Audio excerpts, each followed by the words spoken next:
গল্পটা ভালো লাগলে একটা সাবস্ক্রাইব করে দেবেন আর পাশে থাকা বেল আইকনটা প্রেস করে দেবেন যাতে আমার গল্প খুব তাড়াতাড়ি পৌঁছে যায় আপনাদের কাছে। আজকের গল্প জেদ, লিখেছেন সুপ্রিয় ভট্টাচার্য। বাবা ভালো সরকারি চাকরি করতেন, মা হাউসওয়াইফ ছিলেন। আমি কৃতিকা সেকেন্ড ইয়ারে পড়তাম। ছাত্রী হিসেবে অতি সাধারণ মানের হলেও বাবা মায়ের একমাত্র মেয়ে ছিলাম। তার উপর আমাকে দেখতেও সুন্দর ছিল বলে আত্মীয় স্বজন থেকে শুরু করে যার কাছে যেটা আবদার করতাম সেটা পেয়ে যেতাম। সেই কারণেই বোধহয় স্ট্রাগল জিনিসটা কি সেটা আমার জানা হয়নি। সেকেন্ড ইয়ারে যখন পড়ি তখন হঠাৎ করে বাবা হার্ট অ্যাটাক হয়ে মারা গেলেন। তারপর 1 বছর 2 মাস ধরে অনেক টালবাহানার পর বাবার চাকরিটা আমি পেয়ে গেলাম। মাও পেনশন পেতে লাগলেন। পরে চাকরি করতে করতে গ্র্যাজুয়েশনটাও হয়ে গেল। বাবার বেশ কিছু সঞ্চয় ছিল, তার উপর মাইনের টাকাটা হাতে আসছে দেখে টাকার গরমের সাথে মেজাজ এবং অহংকারটাও আমার বেড়ে গেল। অফিসের কাজ ছাড়া অফিস কলিগ, বন্ধুবান্ধব, আত্মীয় স্বজন, এমনকি মাও পর্যন্ত কিছু বললে শুনতে ইচ্ছে করতো না। মনে হতো এরা ভুল বলছে, এদের থেকে আমি বেশি জানি। তাই তর্কাতর্কি শুরু করে দিয়ে অনেক সময় বেফাঁস কথাও বলে ফেলতাম। দিনের পর দিন এটা হতে হতে স্বভাবে পরিণত হয়ে গিয়েছিল। এতে করে বন্ধুর সংখ্যা এবং আত্মীয় স্বজনদের আসা যাওয়া দিন দিন কমে যেতে লাগলো। 2 বছরের মধ্যে মা ছাড়া আত্মীয় স্বজন, অফিস কলিগ থেকে শুরু করে বন্ধু বান্ধব আমাকে এড়িয়ে চলতে লাগলো। সেটা বুঝতে পেরেও নিজেকে সংযত না করে উল্টে বাড়িতে মায়ের উপর অনেক সময় ছোট ছোট কারণে ছোট বড় কথা বলে দিতাম।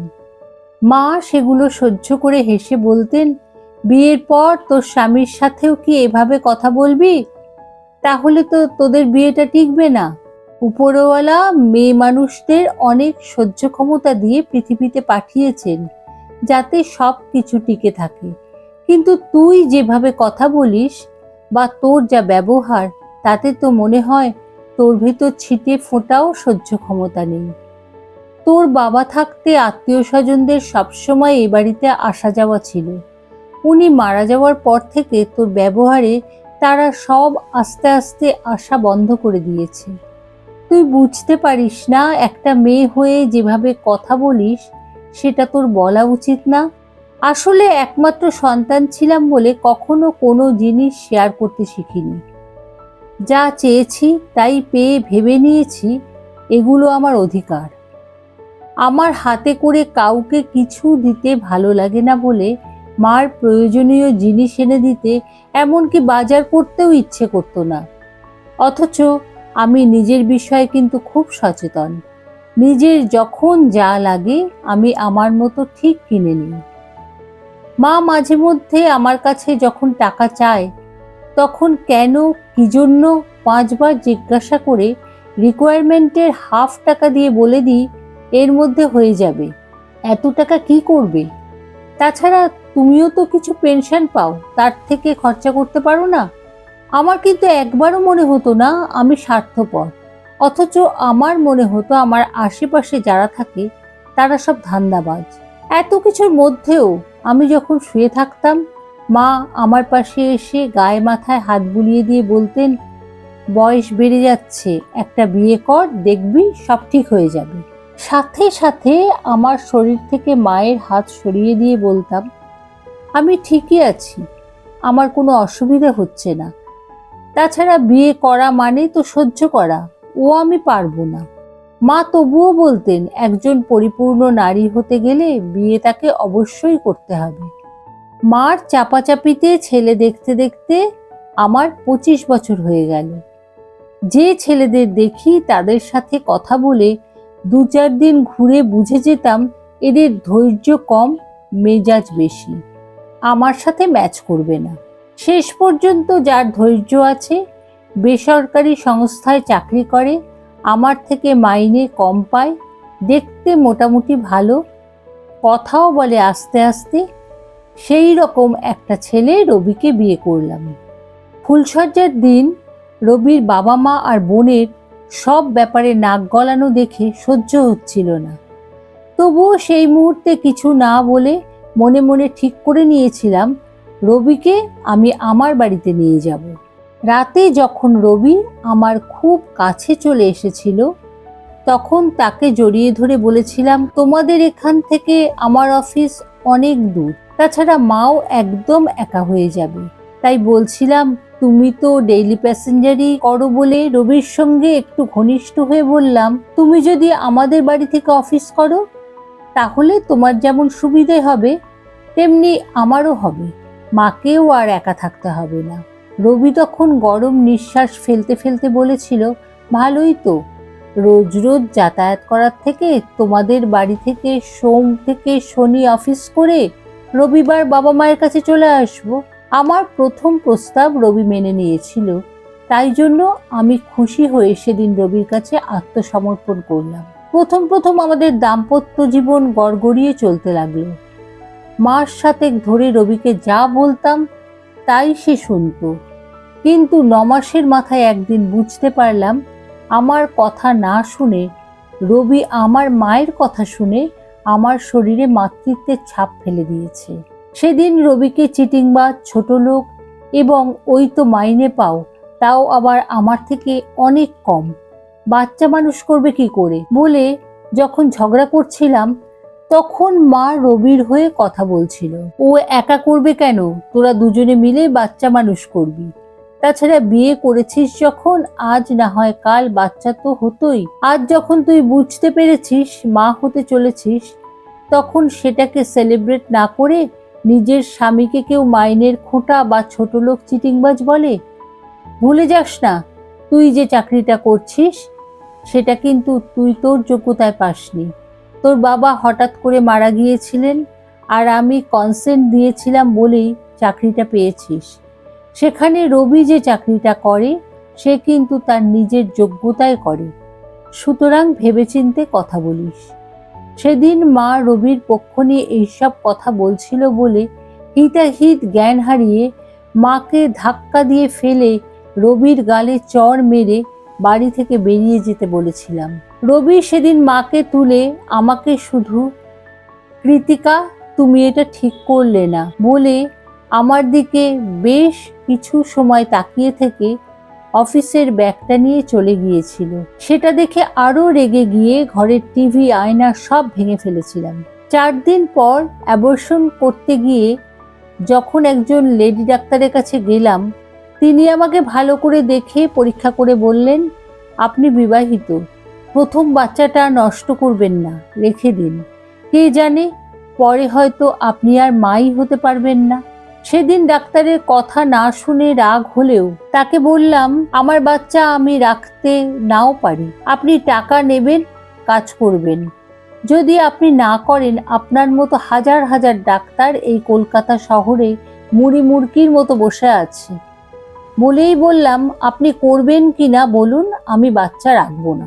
লেডি ডাক্তার সেদিন চুপচাপ আমার মুখের দিকে কিছু সময় তাকিয়ে চেয়ার থেকে উঠে বললেন, আমার চেম্বারের বাইরে এমন 5 জন পেশেন্ট বসে আছেন যারা 6 থেকে 8 বছর বিবাহিত জীবনযাপন করার পরও মা হতে পারেননি, অথচ আপনি কিন্তু উপরওয়ালার কৃপায় সেটা পেরেছেন বলেই বললেন, আমি আবার বলবো প্রথম সন্তান রেখে দিন, আর যদি একান্তই নষ্ট করতে চান তাহলে সেই সব মুড়ি মুড়কির মতো ডাক্তারদের কাছে যান, আমি করব না। সেদিন ডাক্তারের কথা শুনে মাথা গরম হয়ে গিয়েছিল।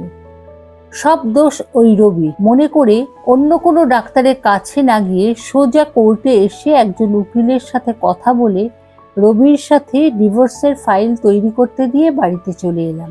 1 সপ্তাহ পার হয়ে গেছে। সেদিন অফিসে বসে কাজ করছিলাম, উকিলবাবু ফোন করে বললেন, আপনার ডিভোর্সের ফাইল রেডি হয়ে গেছে, হাজব্যান্ডের সইটা কি আপনি করে নিয়ে আসবেন নাকি বাইপোস্টে পাঠিয়ে দেব? যদি বাইপোস্টে পাঠাতে হয় তাহলে ওনার ঠিকানাটা বলুন। অফিসে তখন কাজের চাপ ছিল বলে বললাম, আপনার কাছে কাগজপত্রগুলো রেখে দিন, আমি কাল একবার গিয়ে নিয়ে আসবো। বাড়ি ফেরার সময় যে টোটোটাতে উঠেছিলাম সেই টোটো চালক লোকটি একটি ফলের দোকানের সামনে টোটোটাকে দাঁড় করিয়ে বলল, ম্যাডাম 2-4 মিনিট দেরি হলে কি আপনার খুব অসুবিধা হবে? বললাম, কেন, কোথায় যাবেন? কোথাও না ম্যাডাম, এই ফলের দোকান থেকে কটা শরবতি লেবু কিনবো বলেই একগাল হেসে মাথা চুলকোতে চুলকোতে লোকটি বলল, আমার বউটা 4 মাস প্রেগনেন্ট, তাই ডাক্তার বলেছে রোজ 2টো করে শরবতি লেবু খাওয়াতে। কথাটা শুনেই বুকের মধ্যে ছ্যাঁত করে উঠল। ঠিক আছে নিন বলে মুখটা অন্যদিকে ঘুরিয়ে দিলাম। বাড়িতে ফিরে ফ্রেশ হয়ে নিজের ঘরে পায়চারি করতে করতে রবির একটা জামা আলনার হ্যাঙ্গারে ঝুলছে দেখে রবির কথা যেমন মনে পড়ছিল, তেমনি চোখের সামনে যেন জলজল করছিল টোটো চালক লোকটির সলজ্জ মুখের হাসি। ডাক্তার বলেছে বলে সে তার বউয়ের জন্য খুশি মনে লেবু কিনছিল। এই 9 মাসে আমি রবিকে ততটা বুঝতে না পারলেও মার কাছে আমার ব্যাপারে সব শুনে রবি আমাকে ঠিক বুঝেছিল। তাই তো সে চেষ্টা করতো সবসময় আমাকে খুশি রাখতে। সপ্তাহে 1 দিন বা 2 দিন অফিস থেকে ফিরে আমাকে বলতো, রেডি হয়ে নাও, চলো বাইরে থেকে ঘুরে আমরা খেয়ে আসবো, মার জন্য খাবার নিয়ে আসবো। মাকে বলে দিয়েছি রাতে কিছু করতে হবে না। জামাটার দিকে তাকিয়ে থাকতে থাকতে এই প্রথম মনে হলো রাগের মাথায় রবির সাথে যে ব্যবহারটা করেছি সেটা আমার করা ঠিক হয়নি। আজ এই কদিন রবি পাশে নেই বলে কেমন যেন মনে হচ্ছে আমার আশপাশ সব ফাঁকা। আসলে এই 9 মাস ধরে রবির কেয়ারিং এতটাই ছিল, কখনো নিজেকে বা নিজের মনকে ফাঁকা মনে হয়নি। আজ ওই টোটো চালকের হাসিটা যেন আমাকে একেবারে নিঃস্ব করে দিয়েছে। কিছু সময় চোখ বন্ধ করে দাঁড়িয়ে থেকে পেটের সন্তানের উপর হাতটা রেখে আস্তে আস্তে চোখ খুলে ড্রেসিং টেবিলের দিকে এগিয়ে গিয়ে ফোনটা তুলে নিয়ে রবির নাম্বারটা বার করে একবার কল করেই কেটে দিলাম, এই ভেবে আমার নম্বর দেখে যদি রবি রাগ করে ফোন না ধরে। ধীর পায়ে মার ঘরের দিকে এসে দেখি মা টিভি দেখছে। ঘরে ঢুকে মার সামনে মাথা নিচু করে চুপ করে দাঁড়িয়ে রইলাম। মা টিভিটা মিউট করে দিয়ে আমাকে বলল, কিছু বলবি? বাচ্চাটা নষ্ট করতে গিয়েছিলাম, ডাক্তার করেনি। কোর্টেও গিয়েছিলাম রবিকে ডিভোর্স দেব বলে। কথাগুলো বলতে বলতে মাকে জড়িয়ে ধরে বললাম, আমি না হয় রবির সাথে খারাপ ব্যবহার করেছি বলে সে আমাকে ফোন করে না, কিন্তু তুমি তো তাকে ছেলের মতো ভালোবাসতে। এই কদিনে সে কি তোমার একবারও খোঁজ নিয়েছে? মা আমার মাথায় হাত বুলিয়ে দিয়ে বলল, একটু আগেই রবি আমায় ফোন করেছিল। তুই তাকে বাড়ি থেকে তাড়িয়ে দেওয়ার পরও সে যেমন আমার খোঁজ নেয়, তেমনি তুই ঠিক আছিস কিনা সে খবরটাও নেয়। মার বুকে মাথা রেখে কাঁদতে কাঁদতে হঠাৎ করে বলে ফেললাম, রবি আমায় ফোন করে না কেন? তুই যা করেছিস তার জন্য যদি অনুতপ্ত হোস তাহলে বলবো ফোনের মাধ্যমে না, সরাসরি রবির বাড়ি গিয়ে তার কাছে ক্ষমা চেয়ে নে, সে তো তোর স্বামী। বলে মা তার বুকের উপর থেকে 2 হাত দিয়ে আমার মুখটা তুলে চোখ দুটো মুছিয়ে দিয়ে বলল, রবি খুব ভালো ছেলে রে, কেন যে তুই সেদিন ওর সঙ্গে ওরকম ব্যবহার করলি? আসলে তোর মতের বিরুদ্ধে গেলেই মাথা গরম হয়ে যায়। এবার থেকে নিজেকে কন্ট্রোল করা শিখতে হবে, কেননা তুই কিন্তু মা হতে চলেছিস, কথাটা মনে রাখিস। মাথা নেড়ে নিজের ঘরে চলে এসে উকিলবাবুকে ফোন করে বললাম, কেসটা হবে না, আপনার ফিস অনলাইনে আপনার নাম্বারে পাঠিয়ে দিচ্ছি। বলে ফোনটা কেটে দিয়ে একটা উবের বুক করে 2 সেট জামা কাপড় গুছিয়ে নিয়ে মার কাছে গিয়ে বললাম, আমি রবির বাড়িতে যাচ্ছি ক্ষমা চাইতে, তুমি ওকে একটু বুঝিয়ে বলে দিও সে যেন আমাকে ক্ষমা করে দেয়।